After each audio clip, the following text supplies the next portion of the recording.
Oi, gente, boa tarde. Aqui é a Carolina, sou a Carolina Paganini, professora da UF, coordenadora do Núcleo de Tradução e Criação. Queria dar as boas-vindas a todo mundo que está aqui, as boas-vindas, né, ao Johannes, a Carola Saavedra, que é a nossa convidada especialíssima de hoje. Para quem não conhece, esses encontros que a gente chama, né, de Perdidos e Achados, ateliê de tradução e criação, são encontros que a gente já vem fazendo na UF desde 2016, encontros presenciais, e agora com a pandemia a gente passou a fazer os encontros online e aproveitando, né, dos benefícios, né, da internet, podendo trazer convidados e convidadas, né, que estão em todas as partes do mundo, e podendo também diversificar, né, os temas que a gente tem trazido. Bom, e esse segundo ciclo que a gente tem feito aqui, a gente tem dado um destaque especial à parte de criação do núcleo. Então, hoje nós vamos receber uma escritora bastante premiada, bastante traduzida. Estou muito feliz aqui com isso e com a mediação também de um colega muito querido, um colega, né, que vem trabalhando com tradução na UF há bastante tempo e que, né, me recebeu quando eu cheguei aqui em 2013 muito bem, né? Que é o professor Johannes Kretschmer, né, professor de língua e literatura alemã da UF. E antes de passar a palavra, né, para o Johannes, eu queria já deixar aqui um convite para vocês, daqui a pouco eu mando também o formulário de inscrição, nós vamos ter um encontro, também aqui uma parceria com o setor de alemão da UF, e com as pós-graduações de letras e de linguagem, vamos ter um encontro também com outra escritora, muito importante, contemporânea, que é a Noemi Jaffe, também como a Carola Saavedra, também é uma escritora bastante traduzida. Então, já vou deixar aqui o convite para vocês para esse próximo encontro, que vai ser na quarta-feira que vem, às 18h, né? Depois, pelo chat, eu passo os detalhes todos. E com isso, eu passo agora a palavra ao Johannes, que vai fazer a mediação e vai apresentar a Carola para a gente. Boa tarde, obrigada, gente.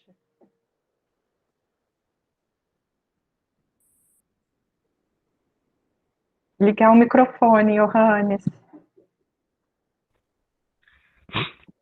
Isso. Então, muito obrigado, Carolina. Eu vou fazer agora uma curta apresentação da nossa escritora convidada de hoje. Depois, algumas perguntas a ela para finalmente abrir o debate para o público.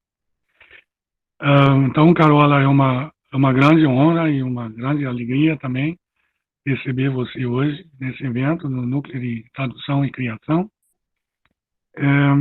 E eu vou, então, de forma sucinta, apresentar falar um pouco da sua trajetória, dos seus livros, etc. Atualmente, Carola é professora de literatura brasileira no Instituto de Estudos Brasileiros e Portugueses da Universidade de Köln, Colônia, na Alemanha.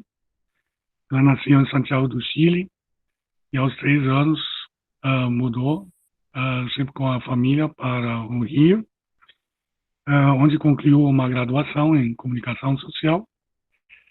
Depois, na Universidade de Mainz, na Alemanha, Magúncia, concluiu um mestrado nessa área e também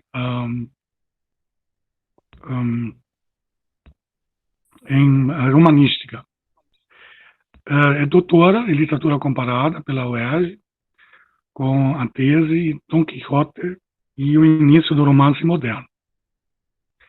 No momento, ela está desenvolvendo um projeto pós-doutorado na Universidade de Köln. Carola também traduziu do alemão para o português entre os livros se destaca uma obra de Herta Müller, com o título em alemão é Atemschaukel, e em português, Tudo o que eu tenho, levo comigo. Carol é autora dos romances Toda Terça, primeiro, Flores Azuis, eleito melhor romance pela Associação Paulista dos Críticos de Arte e finalista dos Prêmios São Paulo de Jabuti. Paisagem com Dromedário, também finalista dos Prêmios São Paulo de Literatura de Jabuti, além de ganhar o Prêmio Raquel de Queiroz na categoria Autor Jovem. Esse livro foi traduzido também para o alemão, no caso, por Maria Hummels. Traduções desse livro de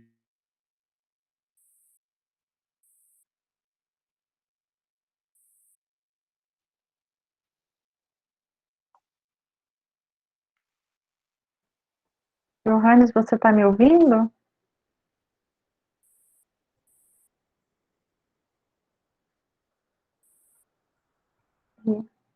Vocês estão me ouvindo, né? Acho que o Johannes caiu a apresentação.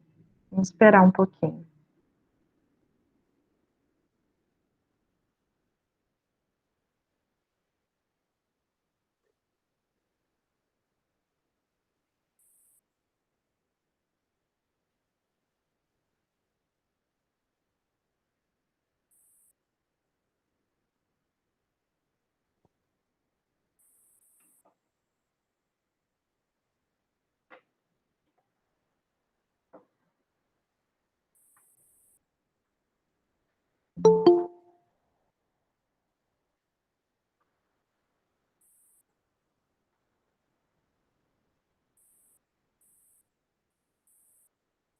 Olá, Johannes. Sim, desculpe, problema técnico aqui.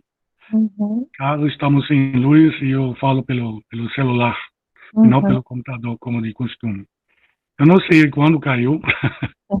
Então, eu estava falando do último romance de Carola com a Armas Sonolentas, que ela publicou há 2 anos atrás. E todos os livros são publicados, editados pela Companhia das Letras. Textos mais curtos dela, publicados em jornais, como Horácio Cunha, e também antologias, por exemplo, da renomada revista Granta, que escolheu Carola entre os 20 melhores jovens escritores brasileiros.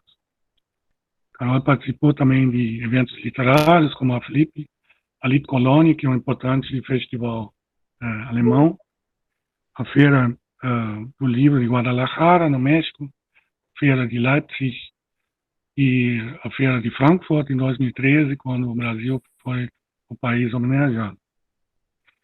Por fim, a Carola também ministra desde 2010 oficinas literárias, foi jurada de prêmios como Oceanos, Sesc e na Biblioteca do Paraná. Eis a minha apresentação e agora eu vou fazer algumas perguntas à Carola. Estão me escutando bem? Estamos. Então, Carola, você morou em vários países.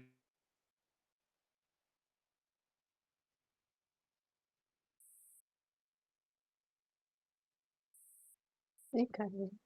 Caiu de novo. Caiu.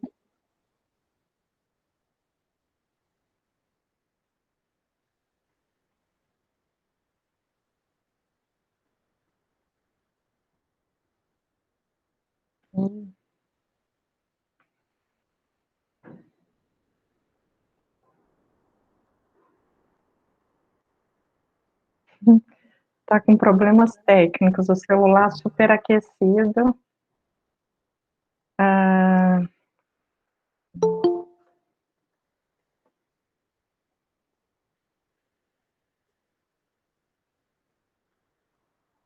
Estou conversando aqui com ele.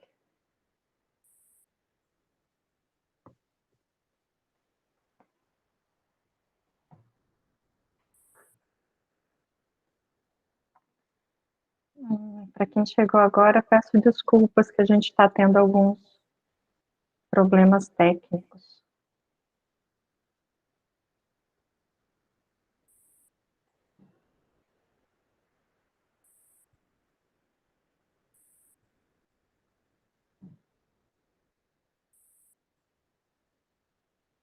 Esperando aqui um pouquinho.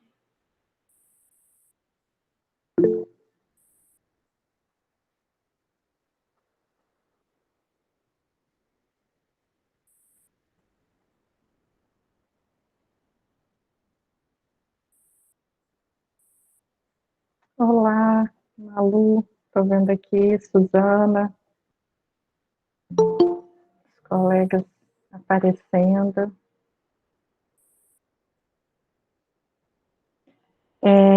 O Johannes me passou aqui pelo WhatsApp a pergunta, então eu vou fazendo de mediadora aqui do Johannes, fazendo mais um exercício também de tradução e criação. A pergunta que ele tinha era o seguinte, né, Carola, você morou em vários países, além do Brasil, e vive hoje na Alemanha. O exercício diário da alteridade. Qual a relação que você vê entre essa experiência e o ato de escrever? Uhum, tá. Bom, primeiro, obrigada pelo convite, o Johannes, você que já conseguiu voltar. Obrigada pela presença de vocês. Eu gosto muito dessa pergunta, porque, na realidade, eu acho que são duas coisas interligadas, né? Na realidade, o ato da escrita é um ato, o ato de criação literária, principalmente da criação de um personagem, é um ato constante de alteridade. Se a gente não for capaz de fazer isso como escritor, você vai ser aquele escritor que escreve sempre o mesmo personagem, a mesma voz, né? Está sempre contando a mesma história. E, na realidade, a criação de um personagem é não só se colocar no lugar do outro, a ponto de ser capaz de falar com a voz desse outro, que não é a sua voz, né? Então tem uma diferença entre o que seria um estilo de um escritor que ele poderia ter e uma voz que é essa voz do personagem, principalmente quando você escreve em primeira pessoa. Então, quando você escreve, narra em primeira pessoa, você tem que se perguntar, bom, como fala esse personagem, né? E quem é? Então, para você conseguir fazer ele falar, você tem que saber quem ele é, de onde ele veio, o que ele pensa, né? Então, esse é o início desse exercício, né, de alteridade. E tem um segundo ponto que eu acho que é muito importante num processo artístico, eu acho qualquer, é a ideia de que você se coloca no lugar do outro e você não julga. Quer dizer, você como romancista ou você como escritor, você não julga, mas imagino que também, de certa forma, também como um tradutor, né? Você não julga o seu personagem. Você não é a instância que está dizendo se isso está certo ou se está errado.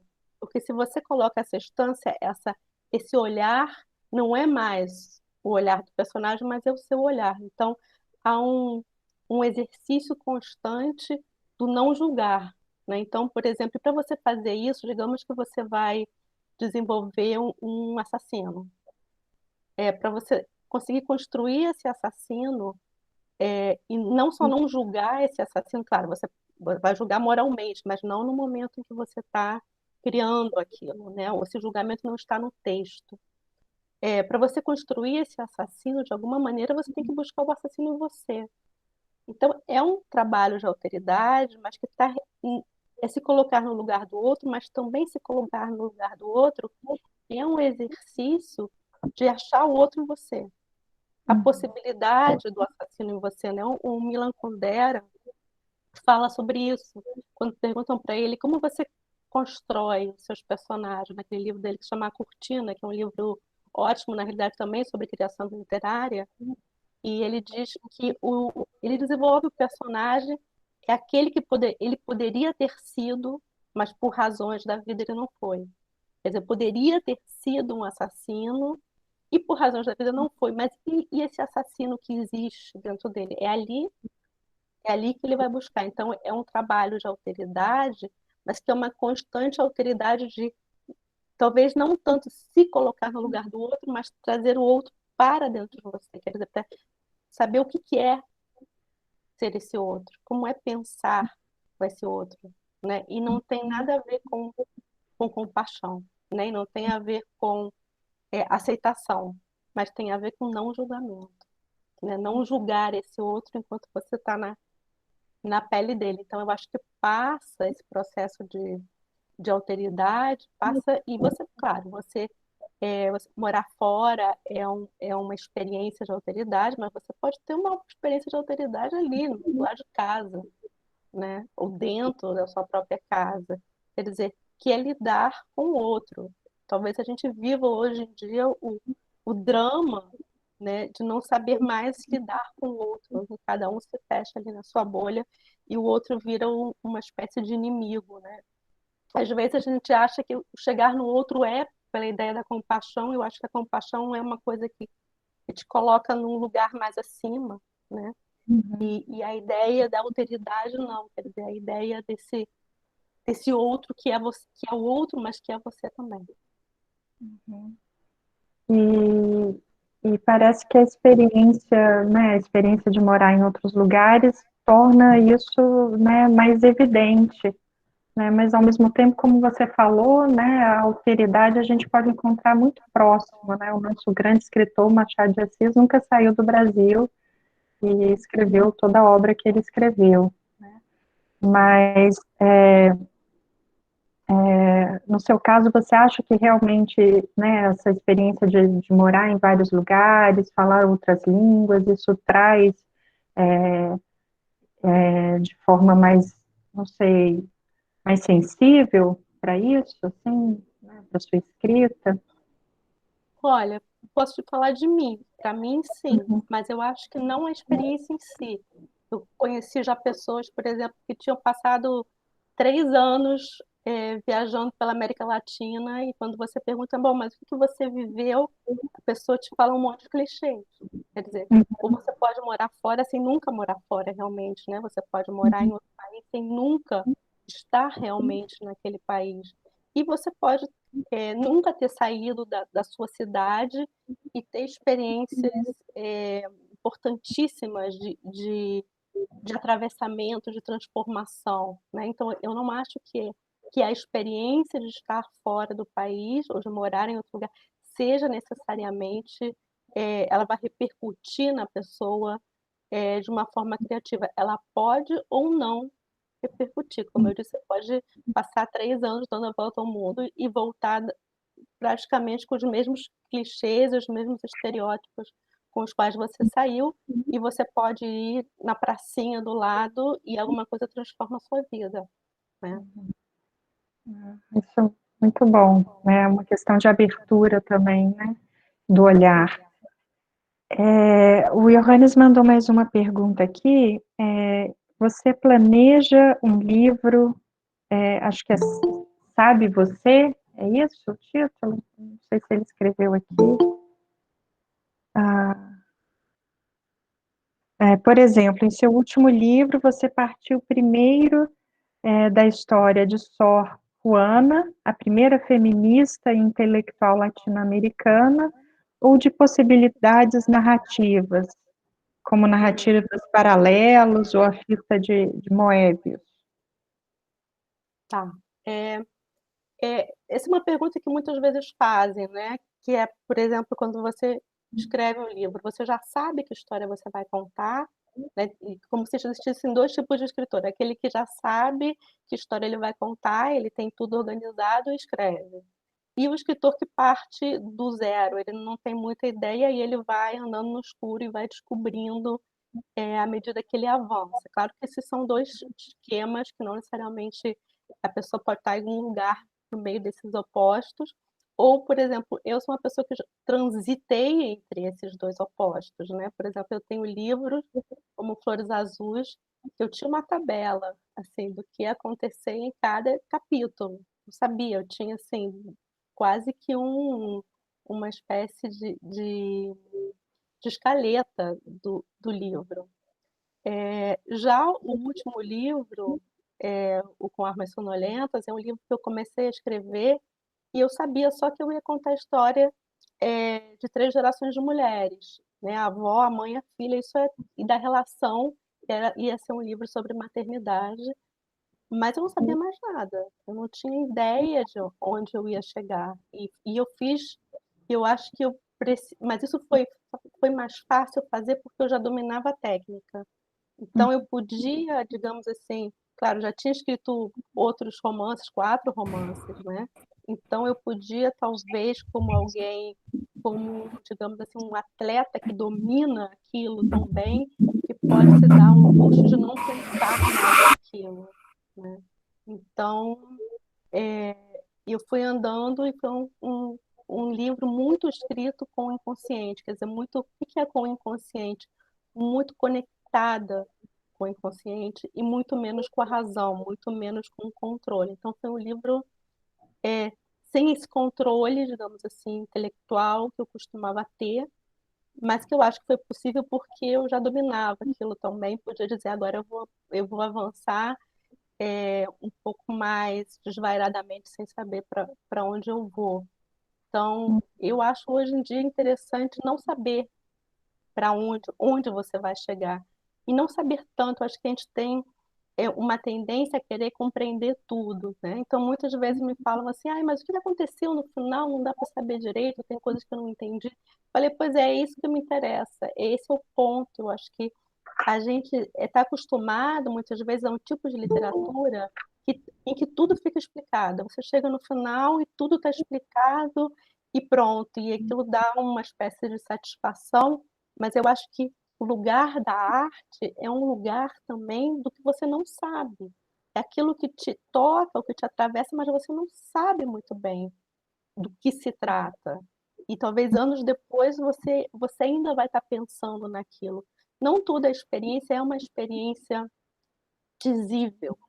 Não toda experiência de leitura precisa ser explicada em palavras, né? Outro dia eu vi uma entrevista, tem um filme da Lucrecia Martel, que é uma cineasta argentina, que, aliás, eu super indico porque ela é maravilhosa, e ela tem um último filme dela que se chama Sama, e que ela filma uma obra, um romance do Antônio de Benedetto. E aí ela conta, né, sobre o processo de criação, que eu acho isso super interessante, que ela diz assim, o que eu gostei do romance, que eu queria levar para a tela, é algo que eu não sabia o que era.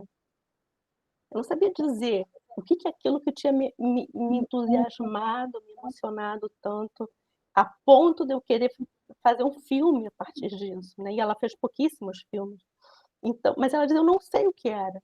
E aí eu comecei a fazer o filme para descobrir o que era aquilo que tinha me tocado, né? Então eu acho que no livro, em toda a obra, sempre há algo, e a obra ela é mais interessante quando há algo que te toca, algo que te move, que você ainda não sabe o que é, né? Você não sabe. É a leitura, que é um espaço de um mistério, do não saber, e esse lugar do não saber digamos assim, quase o tema desse meu último livro. Quer dizer, como habitar esse espaço daquilo que a gente não domina, que a gente não sabe, que é esse lugar do inconsciente, do onírico, do sonho, enfim, etc, etc. É muito interessante também isso que você falou, porque me lembra também, né, você falou dos atletas, também tem a ver com a música, né, os grandes músicos de jazz que improvisam, eles estudam muito a técnica para poder chegar naquele ponto de criação que passa aí quase pelo inconsciente, e por isso, né, pelo aquilo que a gente não domina, não consegue compreender com todas as palavras ou completamente, né? Isso é muito interessante. Gostei muito da sua resposta. O Johannes mandou aqui mais uma pergunta. Ele diz assim: em uma entrevista de 2014, você diz que a criação é masculina, quando se pensa no poder de transmitir uma versão. E E aqui eu também penso nessa ideia que a gente tem do narrador como um deus, né? Aquele deus que controla e vê tudo. Isso aqui já foi um comentário meu. E aí ele continua. E a criação feminina, que seria o lugar onde surgem as ideias, onde se cria e se habita. E como você vê a imaginação na qual, segundo o filósofo Fichte, se funda, abre aspas, a possibilidade de nossa consciência, de nossa vida, de nossa existência como eu, fecha aspas. Caramba. Bom, primeiro que essas ideias de masculino e feminino são construções sociais, né? Eu não estou colocando isso como essencialismo, né? Como lugares construídos na sociedade, pensando no sistema patriarcal, né? A criação como uma coisa feita normalmente feita por homens, de uma lógica, digamos assim, cartesiana, etc, etc.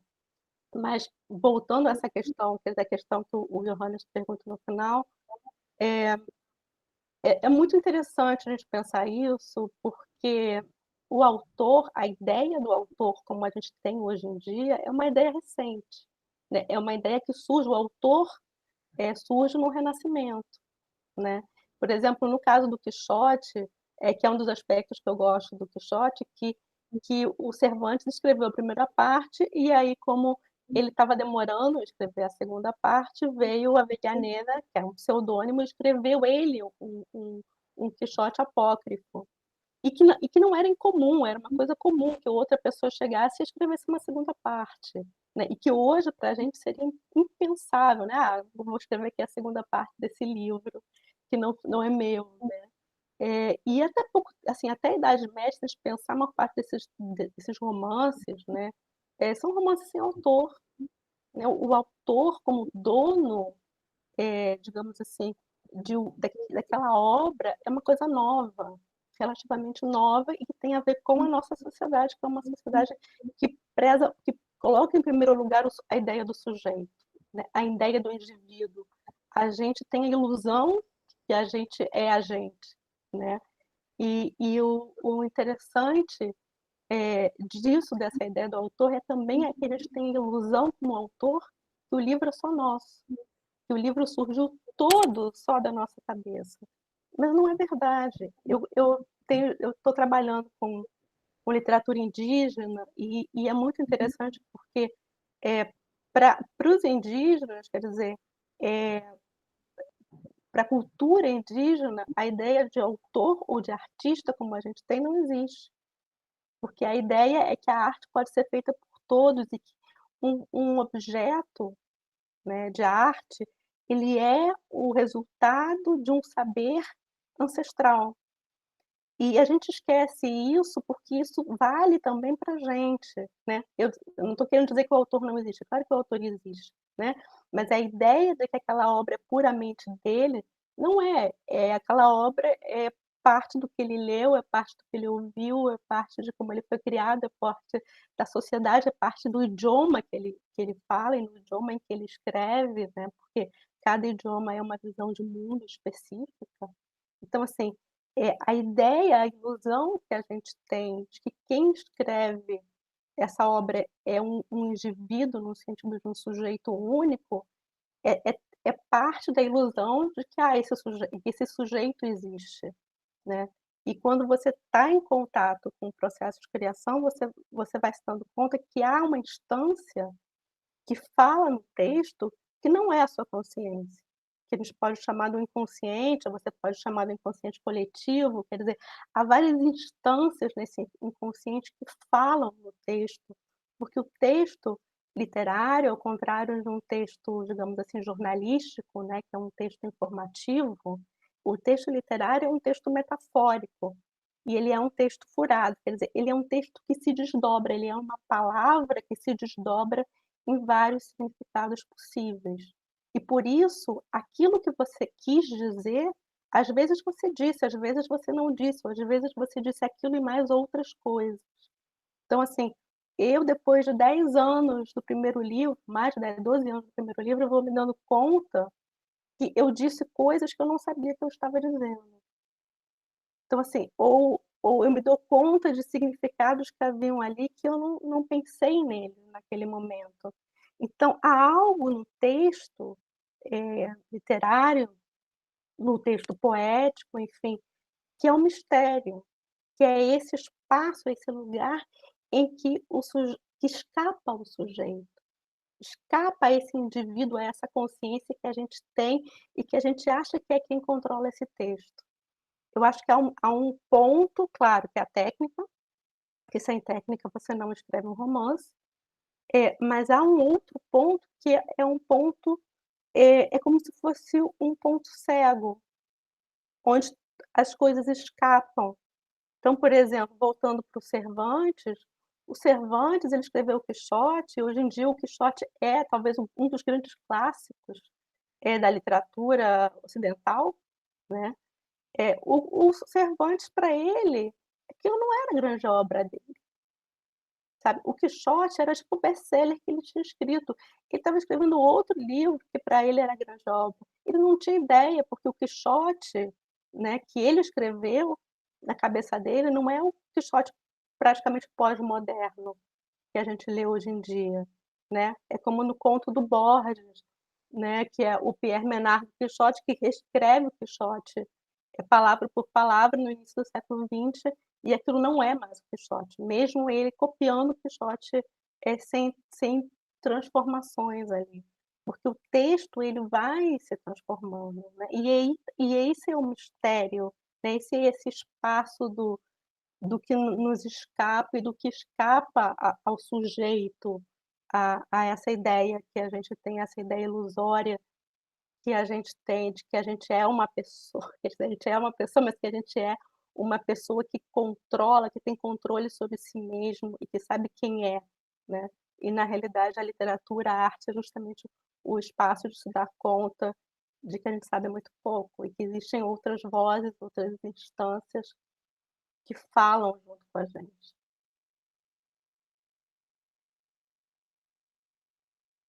Eu não estou te ouvindo. Microfone desligado. Desculpa. Eu falei que essa ideia que você disse agora é muito interessante para nós, né, que também traduzimos, estudamos traduções, né, porque um dos grandes preconceitos da tradução é que ela seria uma cópia. E aqui o que você colocou bastante claro, né, é que a arte, a literatura é uma obra coletiva, né, assim, né, dessas várias vozes e várias leituras e várias camadas, né, e que essa nossa ideia de controle, de autoria, tanto uma ideia recente, também uma ideia muito, né, ocidental e branca, né, gostei também do exemplo que você deu aí, né, da visão dos indígenas sobre isso. Mas sobre isso, posso te dar um outro exemplo que é muito interessante em relação à tradução. Quando o meu livro Paisagem contra a Humanidade saiu na Alemanha, a gente fez uma viagem de leitura, né, com a Maria, minha tradutora, e foi muito interessante porque eu lia primeiro em português e ela lia em alemão, e a gente lia o mesmo trecho. E aí o mais interessante, porque era um trecho, é uma personagem em primeira pessoa, ela contando, né, narrando. Então, e era muito claro que a personagem, a Érica, a protagonista que eu lia, era uma Érica. A Érica que a Maria lia era outra. Aí entra, claro, a tradução dela, entra a voz dela, entra a interpretação, entra tudo que significa ler. Mas, na realidade, o que era aquilo? Ela estava lendo o meu personagem de uma outra forma, a partir da visão dela, né? Porque a tradução, ela é, antes de tudo, uma leitura que você faz, né? E ao ler você transforma, porque, como eu falei, como esse texto é curado e o autor escreve muitas possibilidades, o tradutor ele vai usar a possibilidade da leitura dele. Por isso que vários tradutores podem traduzir o mesmo texto e você tem textos diferentes, leituras diferentes no fundo, né? Então acho que aí na tradução o interessante é que você vê o quanto o texto literário, ele é um texto que se desdobra. E aí o tradutor, cada tradutor vai ler um desses possíveis desdobramentos. Eu gostei que você falou agora de desdobra, você também falou do texto literário como um texto furado. Estou gostando assim das imagens que você está colocando aqui para gente. O Johannes também mandou mais uma pergunta que é sobre as influências literárias. Lembro de Thomas Bernhard e de seu texto das três. Não sei se teve algum erro de digitação. Não sei se a Suzana aqui sabe exatamente qual texto o Johannes está falando, e da palavra-chave Watten. Eu não sou do alemão, gente. O Watten, tá. Watten. Bom, Watten, Aí ele acrescenta, certa vez você disse que Clarice seria uma má influência por não permitir seguidores. Uma ilha como Guimarães Rosa. Como você vê sua leitura de Clarice hoje? Então, acho que ele está falando do Thomas Bernhard, Watten, bom, Clarice. são várias. Tô lendo, né, as perguntas, imaginando o que o Johannes quer dizer com isso. O Batten é porque assim, o Thomas Bernhard é um autor muito difícil de traduzir. Às vezes eu fazia exercício de tradução, traduzindo um trecho, porque ele usa frases longuíssimas e que no alemão o verbo muitas vezes vai para o final. Então você lê e você não sabe do que se trata até chegar da segunda página do livro. E tem coisas que são intraduzíveis mesmo, são muito difíceis. Aí eu acho que a tradução parte para uma tradução, às vezes uma tradução comentada, né, do que era aquilo. Em relação a Clarice, eu acho que o que o Johannes quis dizer é porque a Clarice a Clarice foi um exemplo muito bonito na minha vida do que é esse algo que você não entende o que é e que te toca. Eu tinha 17 anos, a primeira vez que eu li a Clarice, eu abri o Perto do Coração, não, Perto do Coração, foi Perto do Coração Selvagem. E abri, e depois A Paixão Segundo GH, li, e eu não entendi nada. Aos 17 anos, assim, eu não entendi nada, mas depois eu penso que mas ao mesmo tempo eu fiquei fascinada por aquilo. Porque havia nesse meu não entender a compreensão de que algo daquilo me tocava profundamente e que eu não sabia o que era. Porque se alguém me perguntasse, mas o que foi? A história, eu ia dizer, não entendi nada, não sei. Mas essa experiência de leitura, ela foi tão forte, tão marcante, tão potente, que eu me senti tomada por aquilo e passei anos relendo Clarice e fui reler A Paixão Segundo GH, tipo, tem, sei lá, poucos meses, para de novo olhar e falar assim, ainda há coisas que eu não entendo, ou ainda há coisas que foram se transformando durante as várias leituras que eu fiz na vida, mas que foi justamente essa experiência, que foi uma experiência que eu não pude colocar em palavras, né? Que talvez tenha sido uma das experiências literárias mais bonitas e mais marcantes que eu tive. Em relação a questão da Clarice comigo foi assim, eu era tão apaixonada pela obra dela, ainda sou, mas que aquilo, tudo que eu escrevia, eu tentava escrever, soava a uma imitação da Clarice.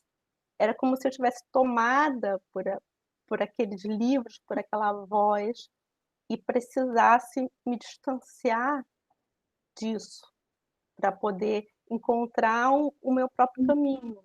Né? Então, eu acho que a Clarice foi tão forte, que eu precisei, deixa eu me afastar, para poder descobrir aqui, tipo, para onde eu vou, porque eu não sou a Clarice, né? A Clarice já tem, então para onde que eu vou? Esse afastamento foi mesmo assim de parar de ler? Eu parei de ler ela durante quase 20 anos. Nossa. E depois eu retomei loucamente, né? Não, 20 anos não, deve ficar uns 15 anos sem ler a Clarice.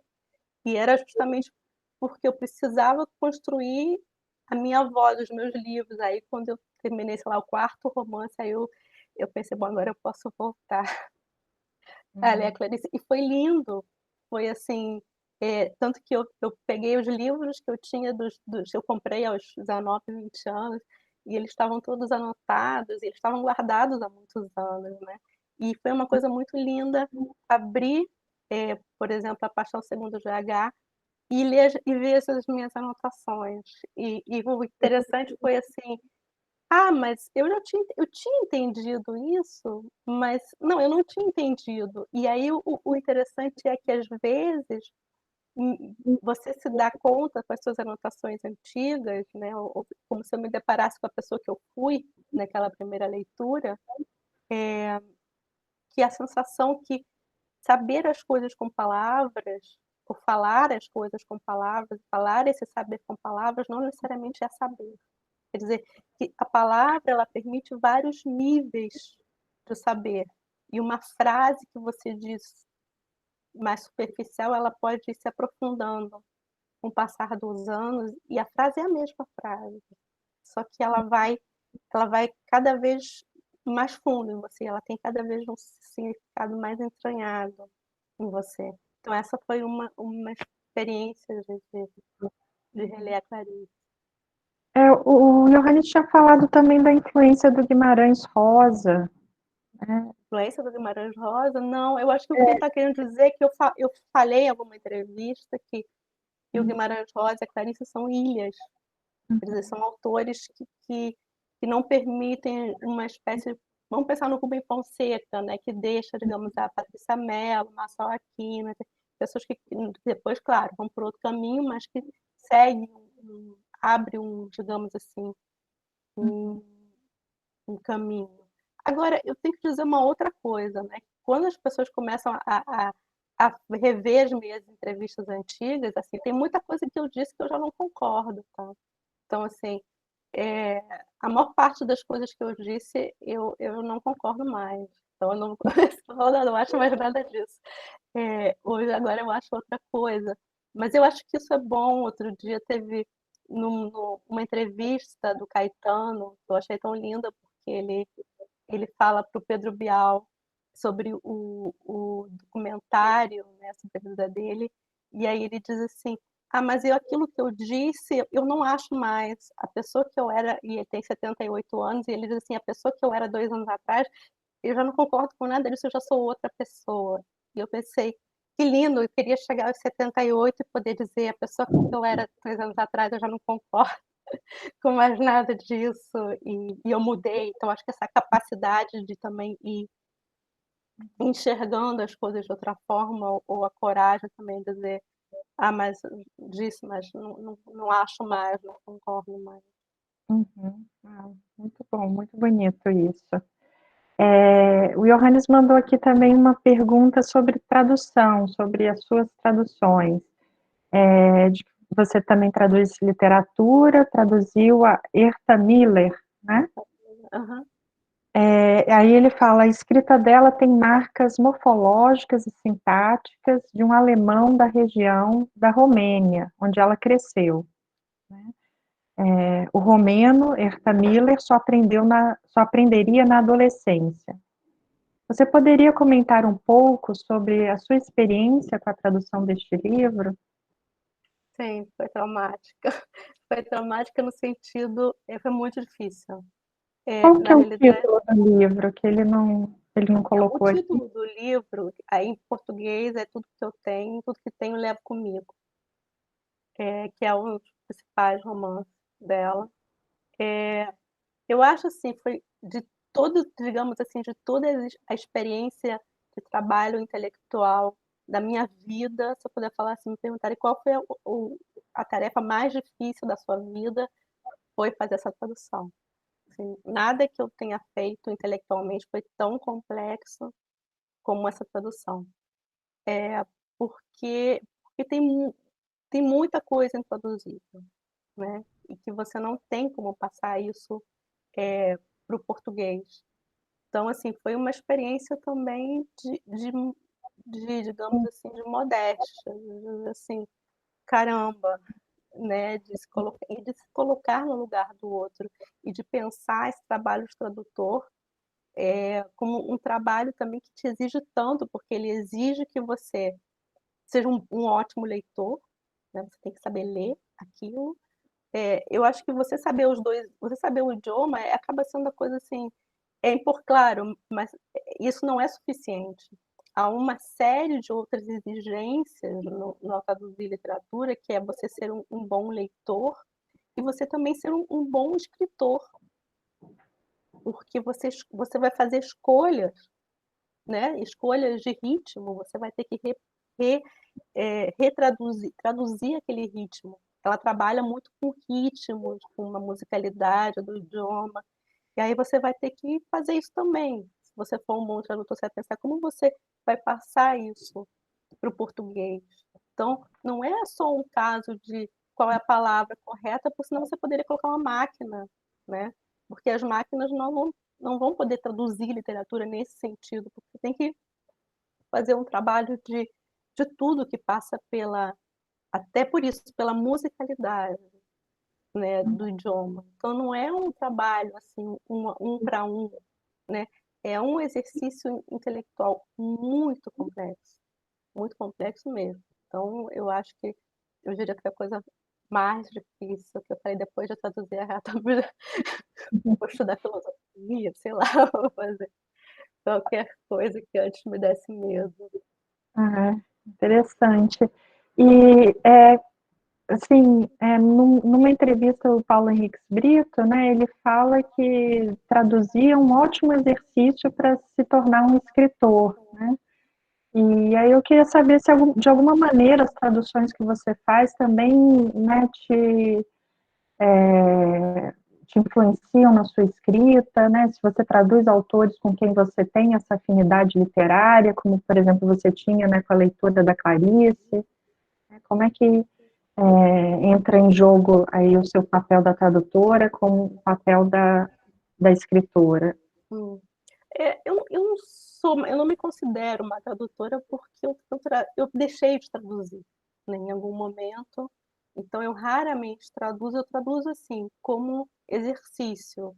Eu tenho traduzido muito assim, poesia, mas para mim, não para publicar, assim, exercícios, porque a tradução, eu não sei se necessariamente ela é uma, digamos assim, um exercício para o escritor, né? Porque também para ser escritor você precisa de vários outros aspectos ali, que não é só a escrita, mas ela é um exercício, sim, é, de exercitar um ouvido para o idioma, né? Que na realidade é como se você exercitasse o ouvido para a música.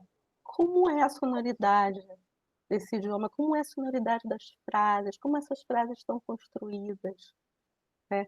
É, é como se você tivesse a oportunidade de olhar algo por dentro, né? Como sei lá, um cirurgião que abre um corpo e olha ele por dentro, como aquilo funciona, né?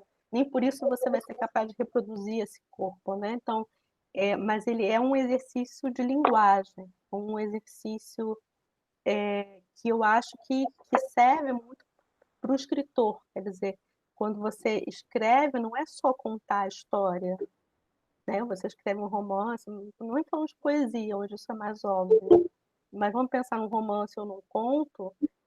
Muitos anos eu dei oficina de criação literária e eu sempre falava assim: leia em voz alta.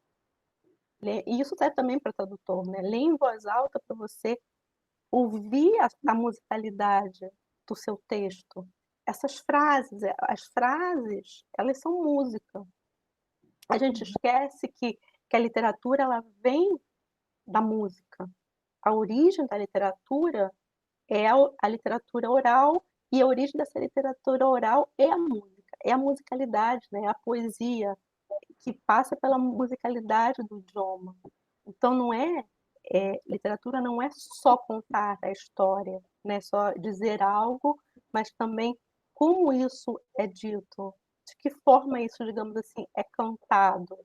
Então, acho que a parte do ler em voz alta é sempre muito importante quando você está criando um texto. E nesse sentido, claro, pensando a tradução, é a mesma coisa, você está criando, né, uma, uma sensibilidade para falar aquele texto. Eu pensei também em questões de ritmo, né? A gente Sim, fala muito de ritmo quando se escreve poesia, mas a prosa também tem o seu ritmo, né? totalmente. Os escritores podem acelerar, né, ou ralentar, para usar um termo da música, né? Exatamente. Muito interessante isso. O Johannes, né, se desculpou porque o celular dele também superaqueceu, estava com a internet ruim, usando no celular, teve problemas com o celular. Mas eu gostaria de abrir também, então, para as perguntas, né, do público, quem está aqui, gostaria de fazer alguma pergunta para a Carola, porque a gente também tem tempo para os debates, né, o Johannes inicialmente tinha pensado isso, né, como nesse estilo, né, de entrevista, que é um estilo muito legal, então, né, eu acho que Alan tem uma pergunta. Você quer abrir o microfone, Alan? Ou a câmera? Oi, posso abrir? Vocês conseguem me ouvir bem? Sim, Sim. estamos te ouvindo. Eu vou ler porque eu tinha escrito enquanto acontecia as falas, algumas ideias me ocorreram, mas a pergunta que eu queria fazer num primeiro momento, Carol, eu achei muito interessante como você fala do processo de criação como um processo de atravessamento, né? Seja um atravessamento de outras pessoas, de outras fontes literárias, de outras línguas, etc. E eu costumo pensar a tradução como uma atividade que promove pontes. E eu queria saber se você acha que a criação literária pode ser vista da mesma maneira, né, como uma atividade que cria pontes. A outra pergunta é que se você acha que o processo criativo te fornece uma multiplicidade de seres, de modos de ver o mundo. Digo, se suas personagens somam a sua construção de si mesma enquanto pessoa. Uhum.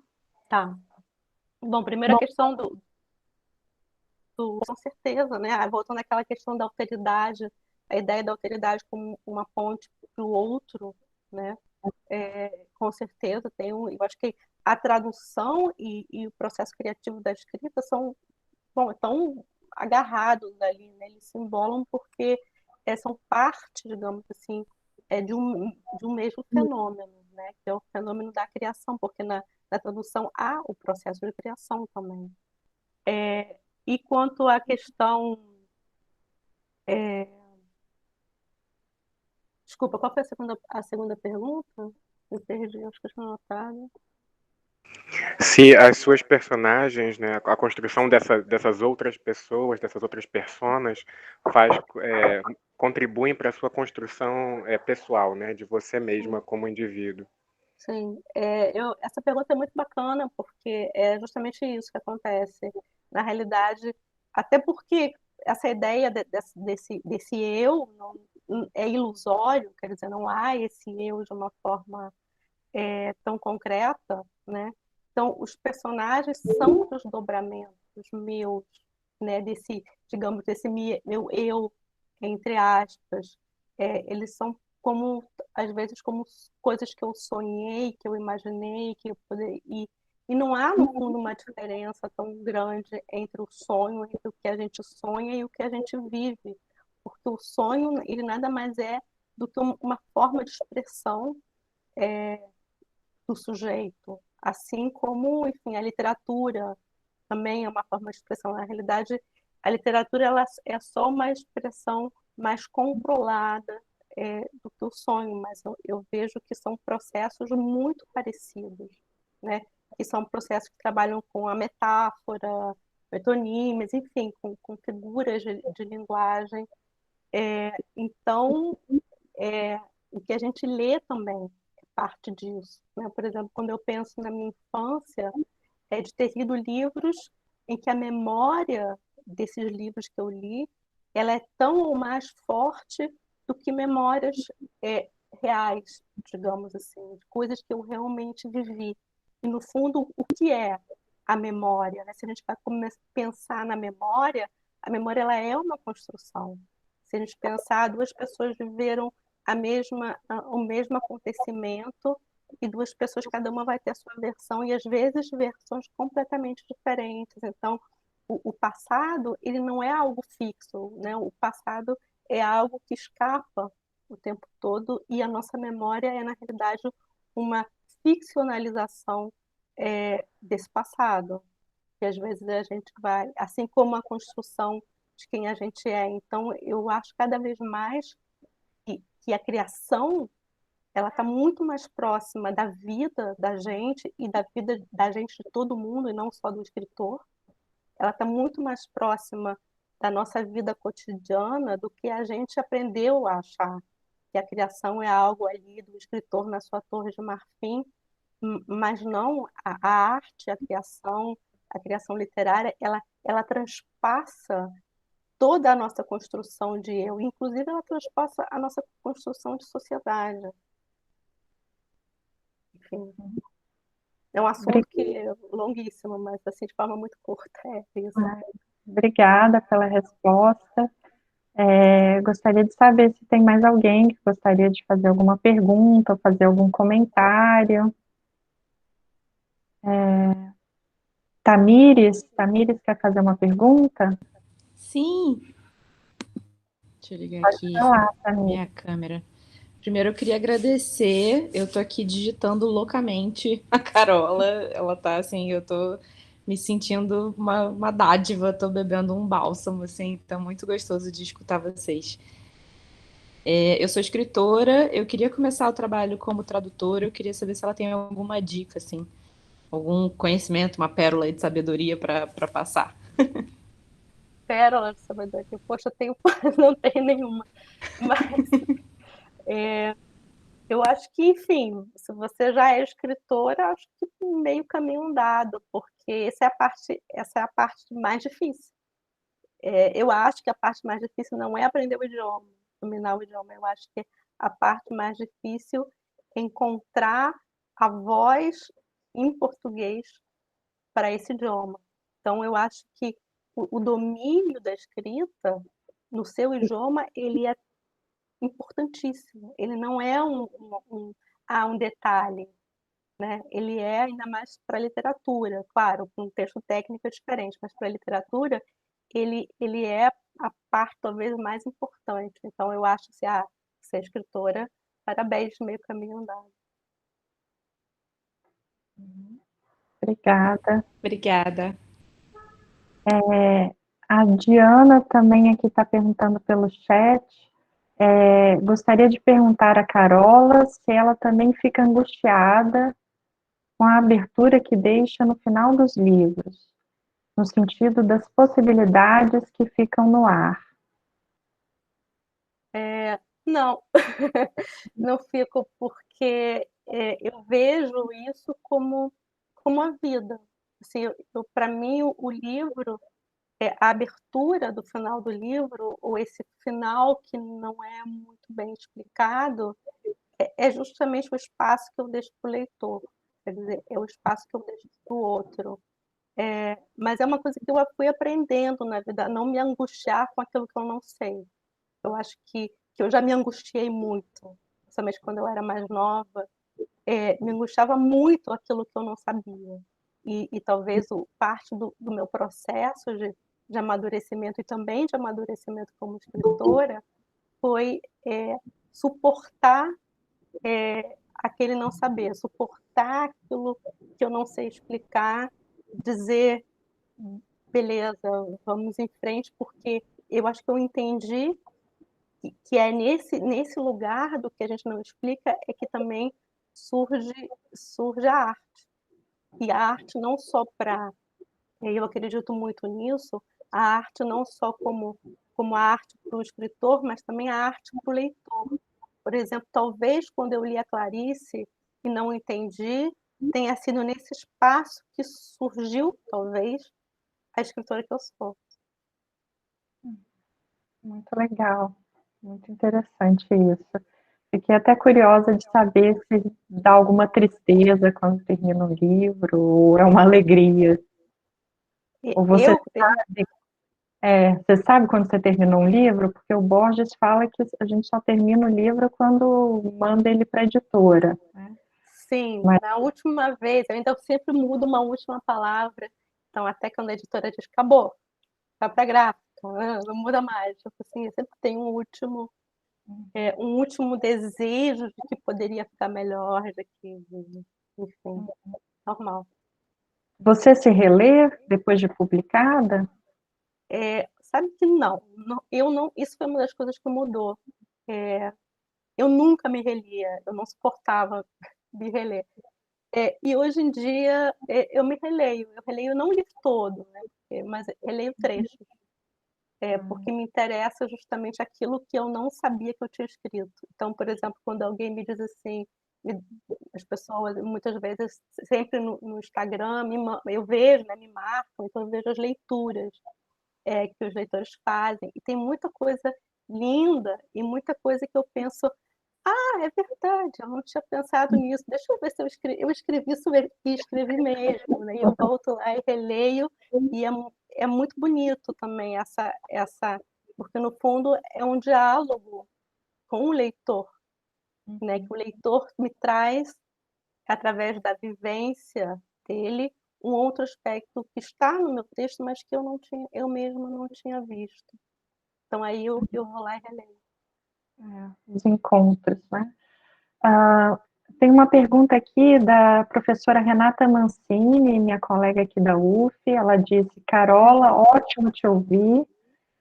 Pegando carona no que a Carolina e eu mencionei, você pensa no ritmo do conteúdo? Você concordaria que uma narrativa que contempla vários pontos de vista ao mesmo tempo seria mais acelerada? Tá. Oi, Renata, tudo bom? Obrigada pela pergunta. Sim, se você tem uma narrativa, por exemplo, um romance polifônico, você acelera, porque na realidade no texto o que acontece? Sempre que você tem, é como numa música, sempre que você tem uma mudança de ritmo, você é como por exemplo, se você tem uma longa descrição, vamos pensar assim, você tem uma longa descrição, frases longas, o ritmo é lento.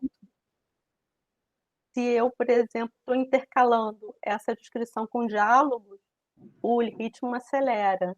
Se eu tenho diálogos curtos, eu acelero ainda mais a minha narrativa. Tem formas, né, de acelerar e desacelerar o tempo da narrativa.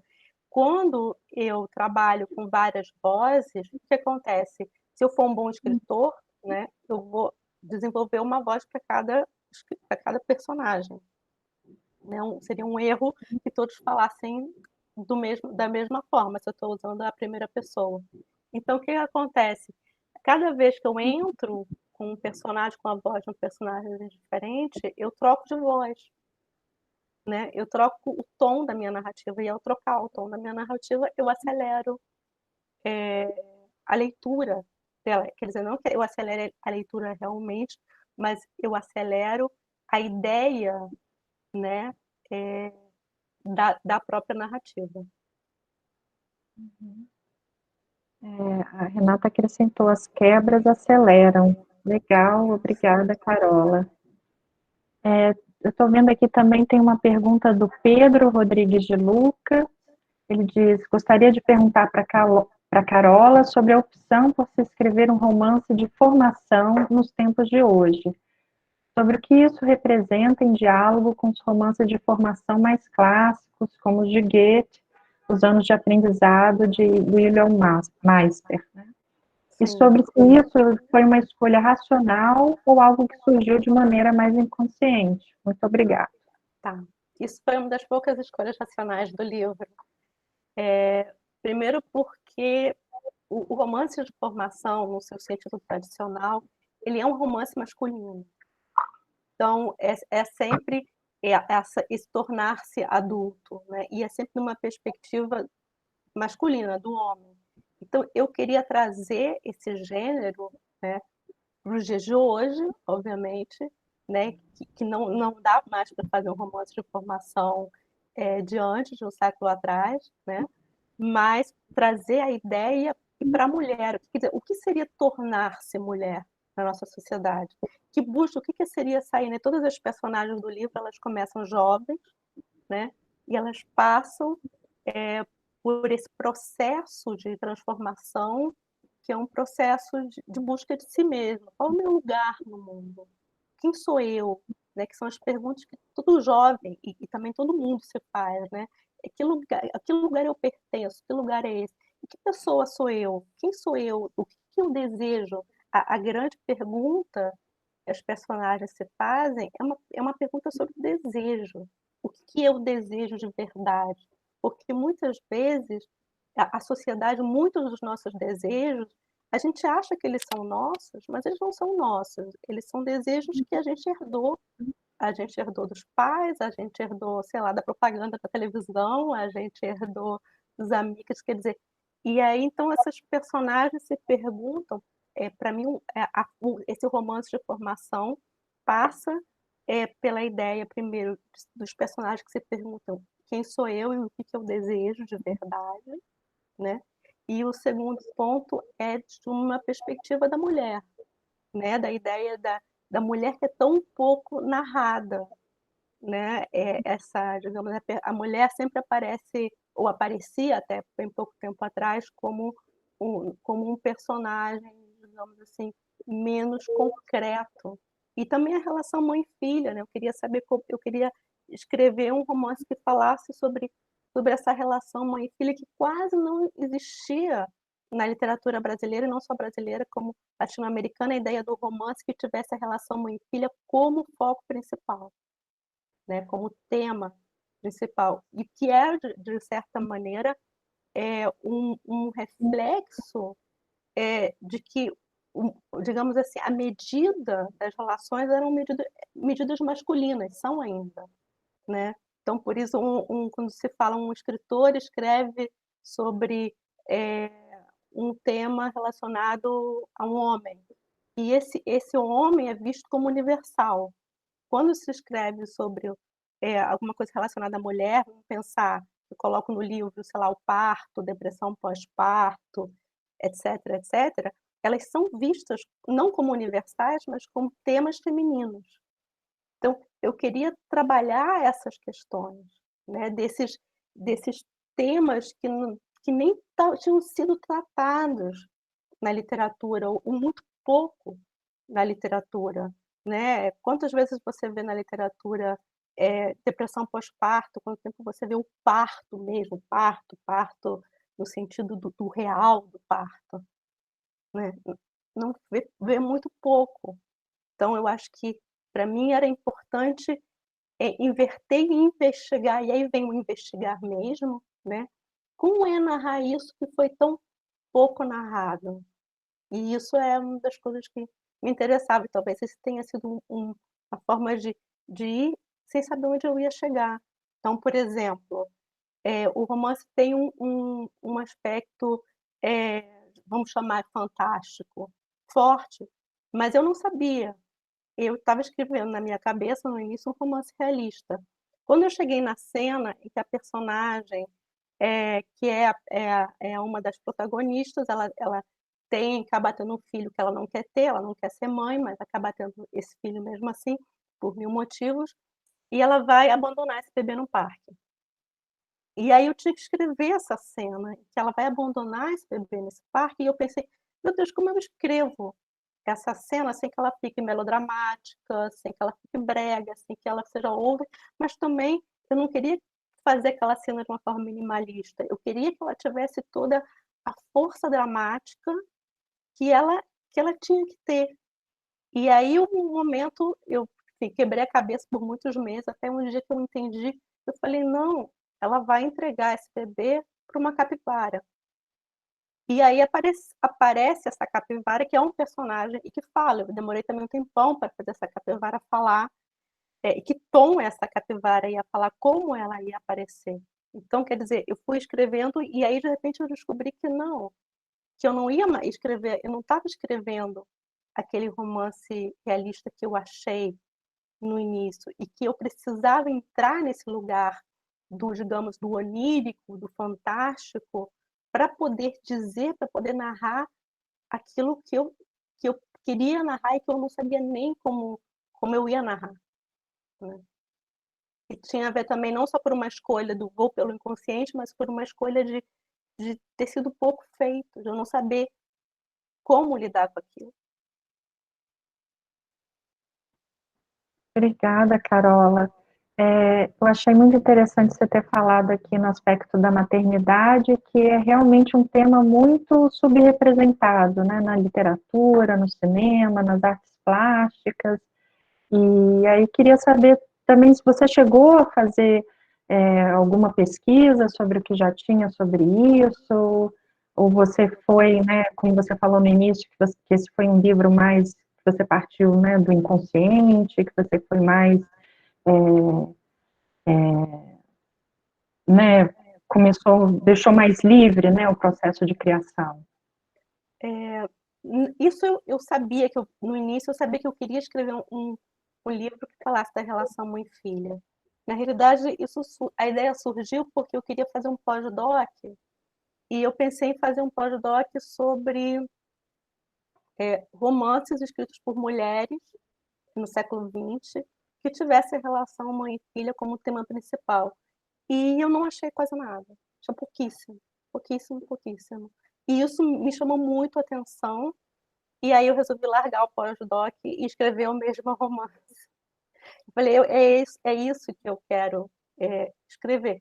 Fora isso, eu tinha acabado de ter minha filha, né? Então, eu mesma tinha acabado de passar pela experiência da maternidade, que de alguma maneira, claro, é uma experiência de atravessamento mesmo. Então, a partir disso, naquele momento, foi quando eu decidi, não, então eu quero falar sobre ser mãe, ser filha de uma mãe e ser a neta, porque também no livro tem uma coisa que a conexão maior entre as personagens é sempre da avó e da neta, né?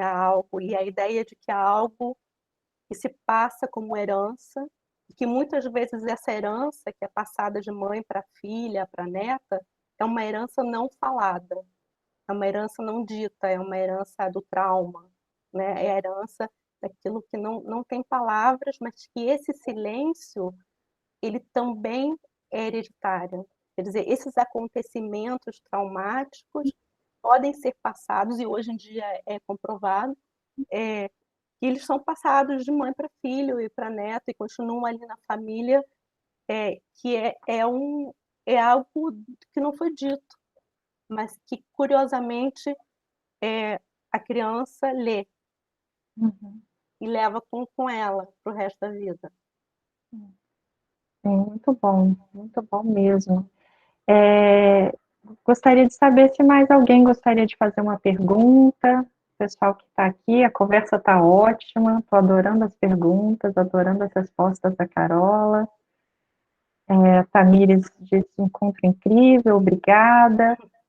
A Suzana Lages, também colega aqui da UF, salve Carola, muito bom te ouvir, a conversa está muito instigante. Ah, Suzana, obrigada, é bom você estar aí.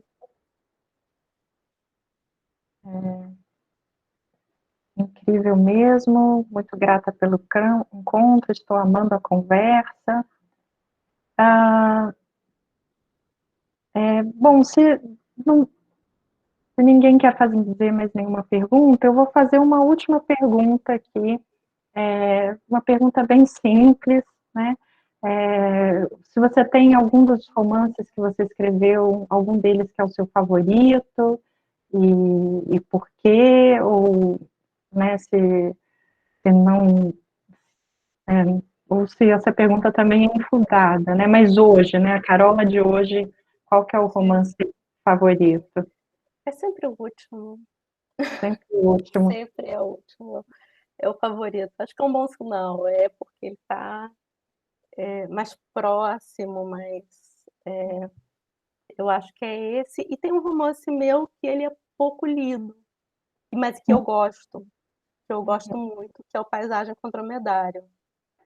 Pouco lido no Brasil, então ele foi muito traduzido, Mas no Brasil ele sempre foi pouco lido e eu falo assim, ai, coitado, aquele filho, tipo, ninguém dá muita bola pra ele, mas eu gosto dele, eu acho ele bonito. Tem Ai, isso, mas tirando isso, esse caso é sempre o último. então fica a dica, né? Paisagem com dromedários e um mais recente com armas sonolentas, né? E, e agora, última mesmo, para encerrar, né? Alguma indicação de leitura? O que você está lendo no momento? O que a O que que gente... eu tô lendo, o que eu tô lendo no momento? Olha, eu tô lendo só coisas de trabalho. Então, basicamente, literatura indígena, arte Uhum, sobre arte indígena também. Mas vou indicar uma poeta, uma coisa bem diferente, assim, uhum, que é uma poeta indígena chilena que se chama Adriana Paredes Inda, e tem um texto maravilhoso, muito lindo, para quem quiser ler alguma coisa muito, muito diferente e muito ela é de linda. origem indígena? Mapuche. Uhum. Ah, legal. Então é Adriana Paredes Linda, é isso? Pinda, Pinda. Ah, tá, Linda, certo. Ah, então, obrigada. A indicação está anotada aqui. Várias pessoas aqui falaram que adoram o Paisagem com Ah, Dromedário. gente. E a Suzana comentou, Carola falou da maternidade, e hoje é o aniversário da minha mãe, que faria 95 anos, né? As sincronicidades da vida. Então, eu gostaria de agradecer, né, imensamente a Carola, foi excelente a conversa aqui, né, pedir desculpas em nome do NTC pelos contratempos técnicos, mas eles acontecem, né, ao mesmo tempo que a tecnologia permite essa aproximação, ela também, né, às vezes, causa os imprevistos que acontecem também, né, nos encontros presenciais. Então, muito obrigada, Carola, foi ótimo. Adorei conversar com você, né, e obrigada também a todo mundo que esteve aqui hoje com a gente. Né. E em breve, né, a gente coloca o vídeo no YouTube, no canal do NPC, e a gente pode ouvir de novo a Carola falando sobre literatura, que realmente foi uma aula. Né. Gente, obrigada. Obrigada pelo convite e obrigada a vocês. Obrigada também, gente. Então, vou encerrar a gravação aqui, e se alguém quiser ficar um pouquinho ainda na sala,